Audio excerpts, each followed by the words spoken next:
You can connect multiple Airbnb accounts to Guesty and manage all of the accounts in just one place. First, make sure you're signed in to the relevant Airbnb account on your computer.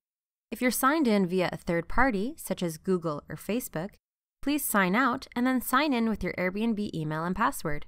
It's also important to ensure that you're signed in as a listing admin rather than as a co-host. Before getting started, ensure that your Airbnb login email address has been verified and that there are no other apps already connected to Airbnb. Connected apps can be found and removed in the Privacy and Sharing section of your Airbnb account settings. Now, let's get started. First, go to Integrations and then Distribution. Select Airbnb. Now, just click Add New Account to get started. Airbnb will open in a new tab to request approval for Airbnb's connection with Guesty. Scroll down and agree to Airbnb's terms, and then click Allow. Afterwards, a Guesty window will open. Choose your own integration email address. For example, londonstays@user.guesty.com.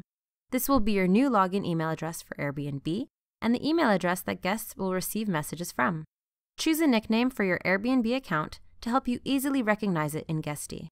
Add your company name if relevant. Add a forwarding email address. This is the email address where other communication from Airbnb, such as notifications and updates, will be sent to. To complete the account connection, simply change your Airbnb login email address to your new integration email. Copy the new integration email address and open Airbnb in a new browser window. From your profile, select Account and then Personal Info. Next to the email address, click Edit and replace the original email address provided by Guesty and then save it. Enter your Airbnb password to continue, and once back in the Guesty window you already have open, click Verify. That's it! The account will now show in the list of connected Airbnb accounts. We can see that the status of the integration is connected. You can also see all of the Airbnb accounts listings here, and you can now import them to Guesty. If you have any questions or feedback, click the question mark widget in the Guesty dashboard to contact us or to view more in our Help Center. Thanks for watching!